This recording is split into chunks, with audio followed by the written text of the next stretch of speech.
வணக்கம், வந்தனம், நமஸ்காரம். ஹாரிஸ் கிச்சன் சார்பில் உங்களை எல்லாரையும் வரவேற்கிறதுல எனக்கு ரொம்ப மகிழ்ச்சியா இருக்கு. வியூவர்ஸ் எல்லாருக்கும் கார்த்திகை தீப திருநாள் வாழ்த்துக்கள்.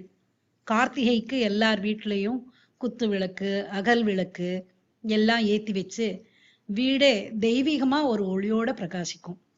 இந்த கார்த்திகை பண்டிகைக்கு நெல் பொரி, அவல் பொரி, வேர்க்கடலை உருண்டை எல்லாம் செஞ்சு சுவாமிக்கு நெய்வேத்தியம் செய்வது வழக்கம். இன்னைக்கு நாம நெல் பொரி உருண்டை செய்வது எப்படின்னு பார்க்கலாம். இதுக்கு என்னென்ன பொருள்லாம் தேவைன்னு சொல்லட்டுமா?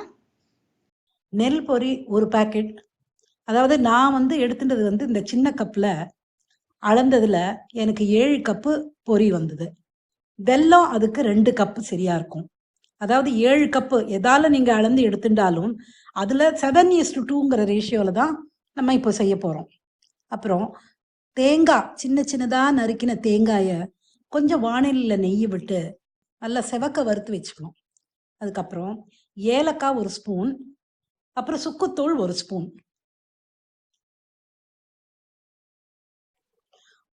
வாணலிய அடுப்புல வச்சு நெல் பொரிய லேசா வறுத்துக்கணும். இன்னொரு அடுப்புல வெல்லத்தை கொஞ்சம் தண்ணி ஊத்தி கரைச்சு வெல்லம் ஃபுல்லா கரையிற வரைக்கும் சூடு பண்ணலாம்.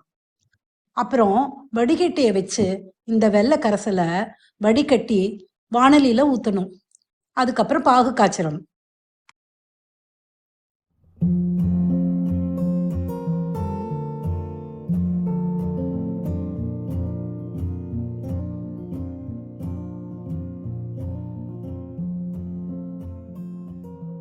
இப்ப பாருங்க, பாகு நல்லா கொதிக்க ஆரம்பிச்சிடுது.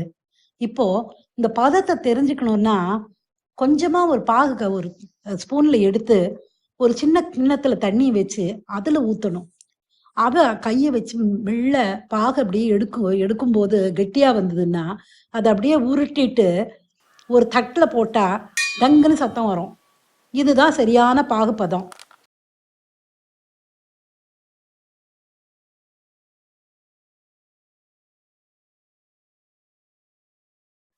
இப்போ பாகுல ஏலக்காய் பொடி, சுக்குத்தூள், அப்புறம் வறுத்து வச்சிருந்த தேங்காய் துண்டுலாம் இருக்கு இல்லையா, அதெல்லாம் நல்லா சேர்க்கணும்.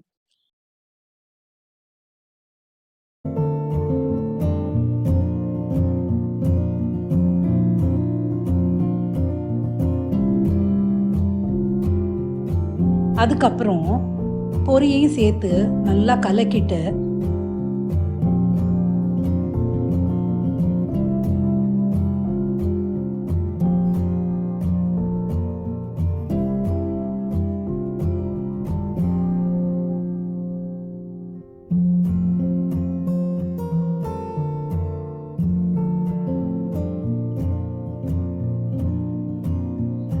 அடியிலேருந்து கரண்டி வச்சுட்டு நல்லா சேர்த்து கலக்கணும்.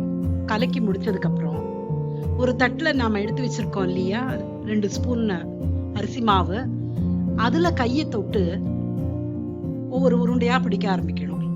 அப்பதான் உருண்டை ஒட்டாம, கையில ஒட்டாம நல்லா வரும். இப்போ நம்ம பொரி உருண்டை தயார்.